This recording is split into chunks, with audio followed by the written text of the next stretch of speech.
What's up, you guys? This is Los from the Big Retro Show, and today is an exciting day for me, guys. And that's because I'm kicking off a new feature for the show, and I'm going to call it Modern Games Retro Feel.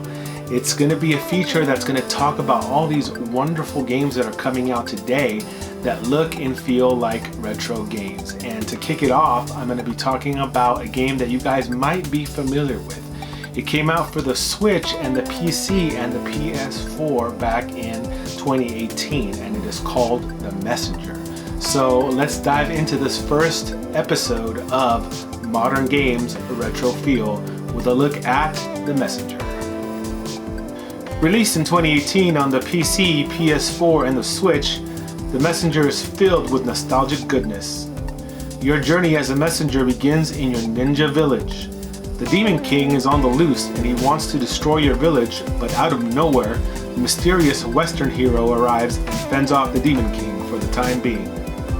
The Western hero then gives you an epic quest to deliver a scroll to 3 sages high above a glacial mountain peak. The first thing that I want to talk about in The Messenger is a nod to the days of the NES. The game looks and feels like Ninja Gaiden. The main character looks as if he was ripped from the arcade version of Ninja Gaiden, and the levels look like they come from the NES version. During your quest, you are aided by a little dude in a blue robe who reminds me so much of the Black Wizard in Final Fantasy I. This little dude is actually a shopkeeper who sells you upgrades, gives you advice, and hits you with some of the most entertaining stories you will ever hear. The dialogue between the little mage and the messenger adds to the game's amusement. When you first meet the little mage, he gives you the gift of climbing claws, which you use to stick to walls and climb them. He tells you that the claws were made by John Gaiden. And this is what I love about this game. It makes no apologies for drawing its inspiration from Ninja Gaiden, and it gives you funny little references about Ninja Gaiden in the game. It does that throughout the whole journey, and I love that about this game. The levels themselves feel like you are playing an updated version of Ninja Gaiden, complete with lanterns that you slash for time shards that you can use to upgrade the messenger. The game controls very much like the game it draws its inspiration from. You control the messenger with the D-pad, slash with one of the buttons, jump with the other, use a grappling hook with another, and that's about it. I have to say that the controls for this game are absolutely terrific. And the only reason that you should be dying is because of your own stupidity, not because of the controls or the level design. Which I did many times, by the way. One interesting mechanic that the game has is cloud stepping, which is the ability to bounce off of the lanterns in the game. To do this, you jump and slash them, then press jump immediately after to do another jump. The mechanic takes the place of a double jump and takes some time to get used to, but once you master it, you can reach places you couldn't otherwise reach.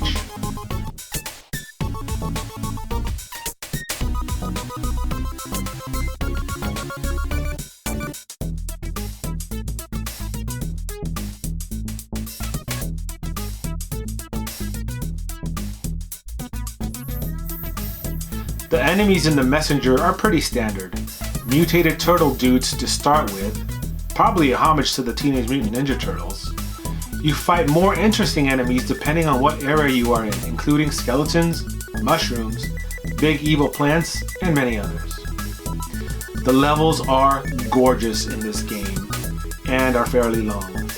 At the end of each level, you fight a boss, which quite frankly, are pretty easy to beat. It's all about learning their patterns. When you defeat an enemy, you almost feel bad for them because you get to talk to them and know them, and well, some of them become your allies. The first part of the game is essentially a side-scrolling hack and slash with platforming elements mixed in.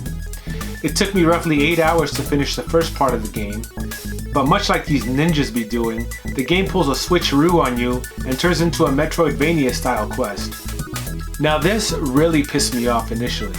But then I kind of got used to it. I started running around, I started finding things, and all of a sudden it just made sense and it fit. I won't spoil anything for you story-wise, but at a certain point of the game, you need to collect musical notes throughout the land. The sages grant you the power to time travel, which is essential if you want to complete the game. A lot of the puzzles in the game will actually rely on this mechanic.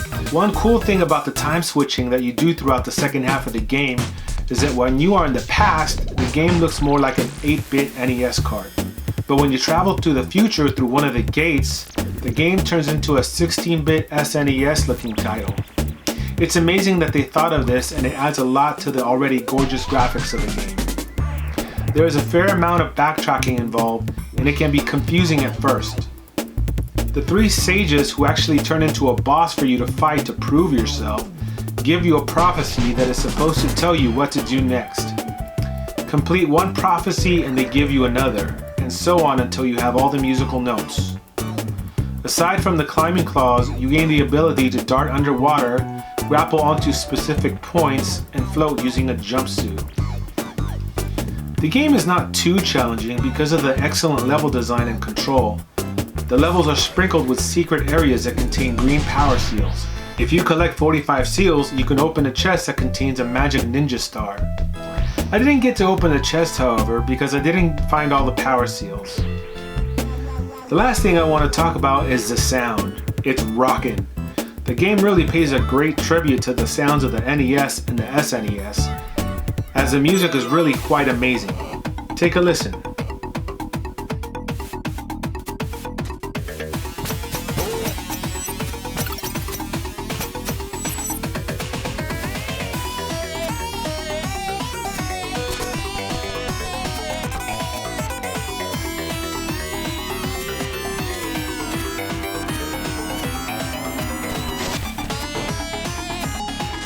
Later on in the game, you can access a jukebox in which you can listen to all of the songs in the game, and I thought that was pretty cool. All in all, The Messenger is an amazing game that delivers a heavy dose of nostalgia while improving on the games that it draws inspiration from, chiefly Ninja Gaiden and Metroid. For everyone who does not have this game, go out and buy it. It will not disappoint you. The game also has an expansion pack called Picnic Panic. However, I won't be talking about that since I didn't get to play it. Hey guys, that's gonna do it for the Big Retro Show. Let me know in the comments how you liked this review, and if you played this game, let me know how you liked it. Also, let me know if you think that Ninja Gaiden is better than this game. I'm kind of curious to know that. As you can see, I'm wearing a Big Retro Show shirt, and I have this shirt available on my TeePublic store.